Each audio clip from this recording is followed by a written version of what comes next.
할렐루야, 좋은 아침입니다. 오늘도 말씀을 하루 시작합니다. 슬기로운 아침 시간 예레미야 33장 말씀입니다.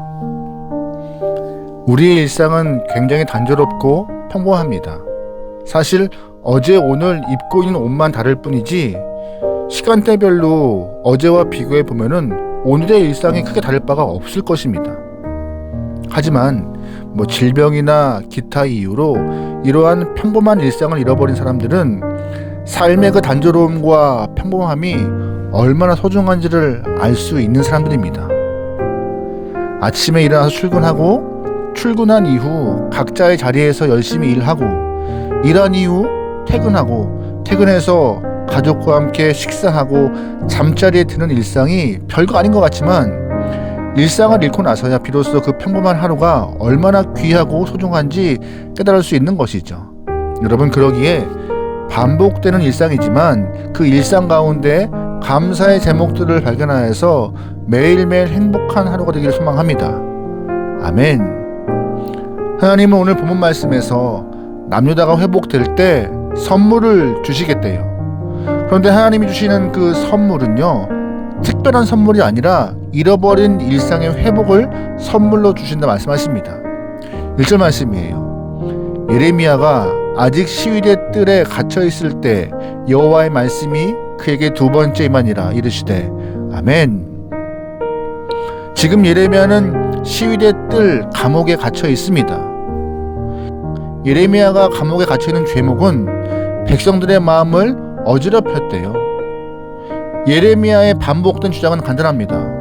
바벨론이 남유다를 이길 것이고 예루살렘 성은 허물어질 것이며 성전은 불타고 백성들은 포로로 잡혀갈 것이라고 계속 예레미야가 이야기했던 것이고, 그 이야기를 듣고 많은 백성들이 힘들어하자 예레미야를 감옥에 가둔 것입니다. 그런데 갇혀있는 예레미야에게 하나님이 계시하세요. 하나님이 그러면 어떤 말씀하셨을까요? 2절 말씀입니다. 이를 행하시는 여호와, 그것을 만들어 성취하시는 여호와, 그의 이름을 여호와라 하는 이가 이와 같이 이르시되 아멘. 2절 말씀에서 하나님은 하나님의 이름을 설명하십니다. 어떻게요? 일을 이루신다고요. 또한 일을 성취하는 분이라고요.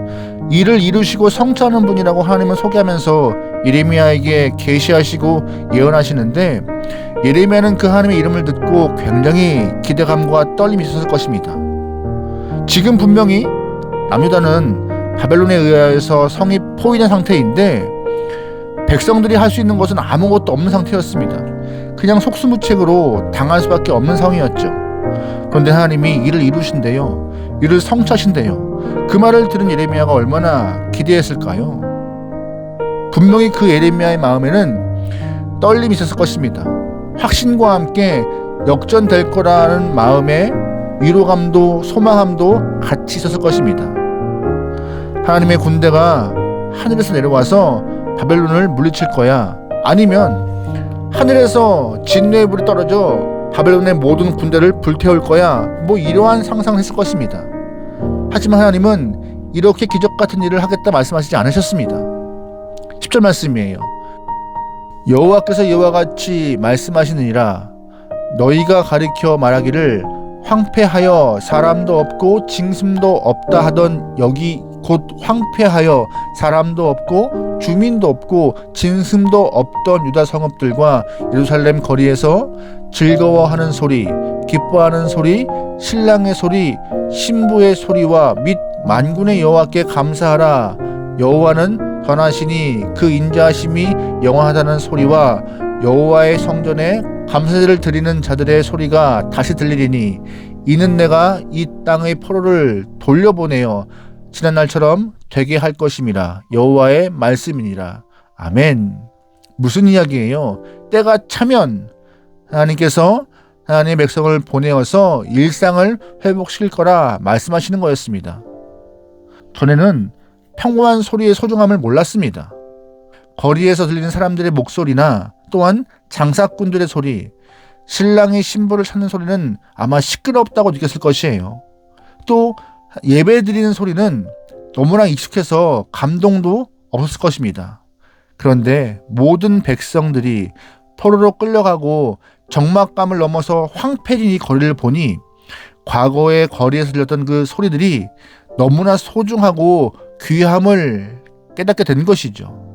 그 소리들이 정말로 아름다운 노래였으며 귀한 일상이었음을 사람들은 깨닫고 그 일상의 회복이 그 어떤 선물보다 귀중함을 알았던 것입니다.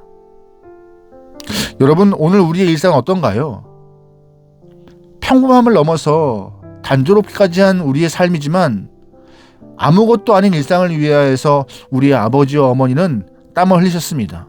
또한 아버지와 어머니의 그런 고리타분한 삶의 일상을 위하여서 할아버지와 할머니께서 노력하신 결과로 지금 내가 이 사회가 누리고 있는 일상이 바로 선물같이 주어진 것입니다.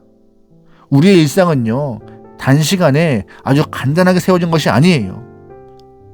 조상들의 피와 땀이 쌓여서 지금 우리 앞에 선물과 같이 주어진 게 우리의 삶이고 일상입니다. 여러분, 그러기에 우리가 지금 누리고 있는 일상의 소중함을 깨닫고 항상 매 순간 감사의 마음을 잊지 않았으면 좋겠습니다.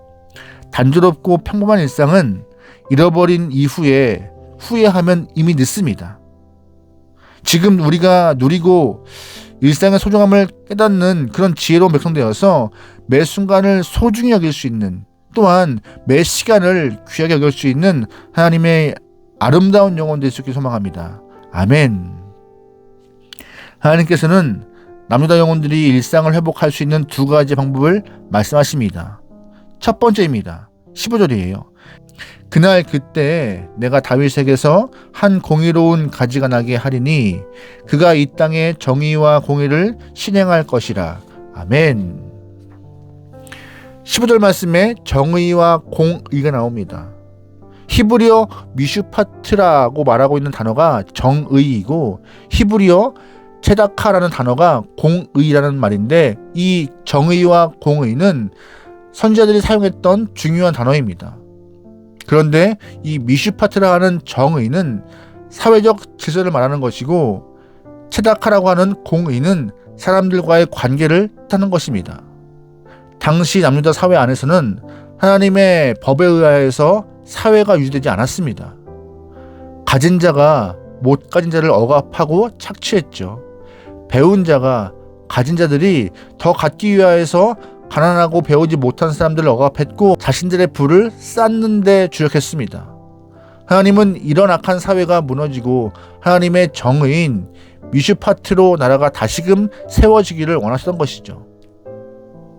또한 당시 사람들 사이에서는 주인이 아랫사람들을 억압했습니다. 노예를 해방시킬 안식년이 되어도 해방시켜주지 않았어요. 하나님은 그런 인간관계를 청산하고 체다키, 즉 공의를 이루어야 한다라고 말씀하셨습니다. 정의와 공의가 임할 때 하나님은 일상이 회복된다 말씀하시는 것이었죠. 그렇다면 오늘 공의와 정의의 관점에서 미슈파트와 체다카의 관점에서 오늘 우리 시대를 바라보면 어땠을까요? 우리 시대는 정의롭고 공의로운 사회일까요? 오늘 우리의 시대는 정의와 공의의 관점에서 보면 엉망입니다. 사회 질서는 무너지고 인간관계는 사라져버리고 있는 것 같습니다. 기득권을 갖고 있는 사람들은 약자를 더 돌보지 않고 자기 것을 위하여서 움켜쥐고 살아갑니다. 정의가 무너지고 공의가 사라진 사회인 것이죠. 하나님은 이 정의와 공의가 사라진 남유다를 두고 보지 않으시고 결국 그들의 일상을 빼앗던 것처럼 우리가 공동체 안에서, 사회 안에서 정의와 공의를 상실하면 우리 또한 일상을 빼앗길 것입니다. 그때 후회하면 아무 소용없어요. 우리부터 있는 영혼들이, 아는 영혼들이, 주 안에 있는 주님의 귀한 영혼들이 정의와 공의를 회복하는 일에 힘써야 할 것입니다. 그래야 우리의 일상이 유지될 수 있는 것이죠. 하나님께서 일상을 회복하는 두 번째 방법을 말씀하십니다. 18절 말씀이에요. 내 앞에서 번제를 드리며 효제를 사르며 다른 제사를 항상 드릴 레위 사람 제사장들도 끊어지지 아니하리라 하시니라. 아멘. 남유다가 망할 때쯤 정상적인 예배는 사라졌습니다. 그들은 11조와 번제, 호제를 항상 드렸지만 탐욕으로 가득 찬 마음으로 예배를 드렸던 것이죠. 하나님께 진심으로 드리는 예배가 아니라, 마음을 다한 예배가 아니라, 열정은 다한 예배가 아니라는 것이었습니다. 그런 예배들은 다 사라지고 그냥 그렇게 일상적으로 습관화된 예배를 드리고 있는 그 모습에 하나님은 속상했던 것이죠. 그러므로 하나님은 우리에게 묻는 것이었습니다. 너희의 일상이 회복되기 소망하느냐? 그러면 예배를 회복하라. 이 말씀하고 계신 것입니다. 우리의 아름다운 일상을 지키는 두 가지의 길은 사회적 정의와 개인의 공의를 붙잡는 것이고, 또한 하나님 앞에서 온전하게 예배를 드리는 것이 사회 안에서 정의와 공의를 세우는 방법이라는 것입니다. 달리 표현하면 이웃을 사랑하고 하나님을 사랑하는 것, 이게 바로 정의와 공의를 세워나가는 모습이죠. 부디 우리가 지금 누리고 있는 귀한 일상들을 지키고 싶다면 위로는 하나님을 사랑하고 아래는 이웃을 사랑하는 하나님의 백성이 되어야 할 것입니다.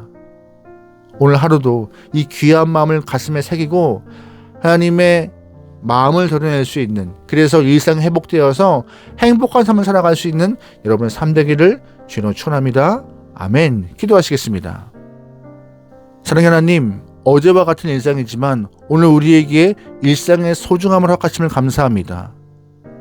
주님 주신 은혜를 기억하며 오늘도 정의와 공의를 실현하기 위하여서 애쓰기 원합니다. 우리에게 바름을, 말씀의 기준을 세워 주시옵소서.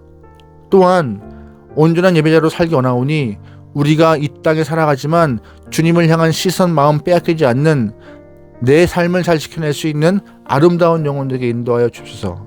그리하여 하나님이 기뻐하시는 영혼들이 이 땅에 많이 키워나오니 그 중에서 우리가 주 앞에 구별되어 아름답게 쓰일 수 있는 영혼들로 우리의 삶을 지키시고 인도하여 주옵소서. 모든 걸 맡기오며 예수님의 이름으로 기도합니다. 아멘.